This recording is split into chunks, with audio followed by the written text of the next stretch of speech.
Assalamualaikum semua.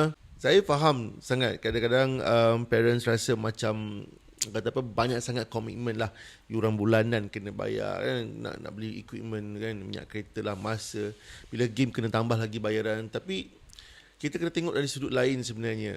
Okay, kita akan ulas pasal kos tu, tapi jom tengok dari sudut pembangunan jangka masa panjang anak-anak.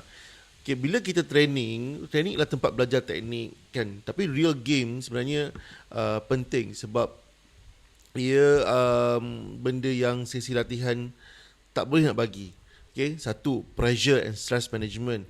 So player akan belajar bila situasi yang sebenarnya macam mana dia orang kena press dengan opponent. Okay, opponent tak akan bagi muka punya as compared to training.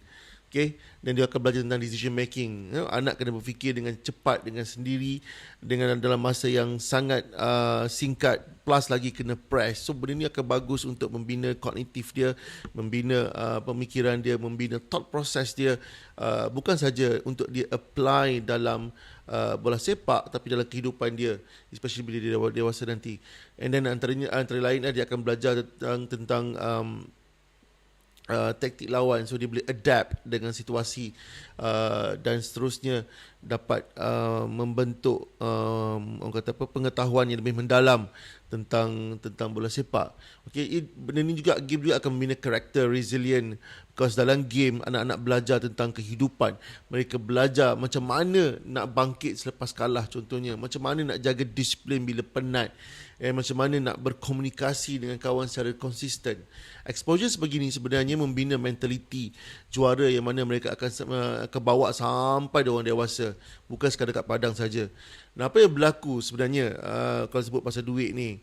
Saya tahu duit ni penat kan, especially sekarang dengan harga minyak yang begitu tinggi, dengan harga barang yang semakin naik. Dan bukan you all saja, kita orang coaches pun rasa benda yang sama. Okay, yuran perlawanan ni bukan sekadar untuk game saja, dia banyak sebenarnya, especially duit padang, duit ref, dan logistik kan, logistik coach nak bawa sang player tumpang apa semua, dan benda-benda macam jersey, lepas game coach kena basuh. Medik nak sediakan peralatan peralatan medical, spray apa semua tu, and air player nak minum.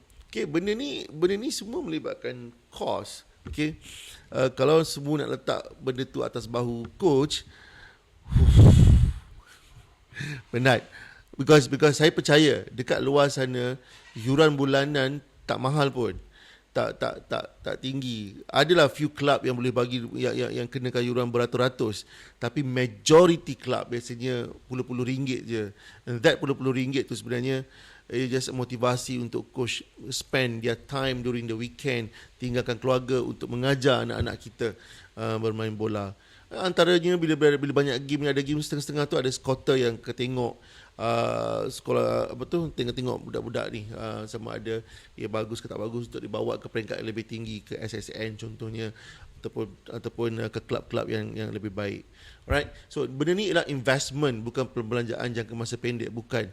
Okay, anggap ini sebagai investment untuk pengalaman dan keyakinan diri anak-anak. Ramai player-player akan nampak hebat masa training, tapi bila masuk dia game mereka tak boleh nak fokus. Sebab apa? Kurang pendedahan. Okay parents, football development ni tak berlaku dalam comfort zone. Ia berlaku bila player kita banyak bermain, banyak buat silap dan belajar untuk cara handle kesilapan tersebut. So setiap ringgit yang keluar hari ini adalah sebenarnya untuk memori dan juga skill yang akan melekat dalam kehidupan mereka sampai mereka besar. So saya harap parents menerima benda ni dengan hati yang terbuka, buka minda, anggap benda ni adalah investment untuk anak-anak, bukan sahaja tentang bola sepak, tentang membina karakter diri sehingga mereka menjadi dewasa satu hari nanti. Assalamualaikum.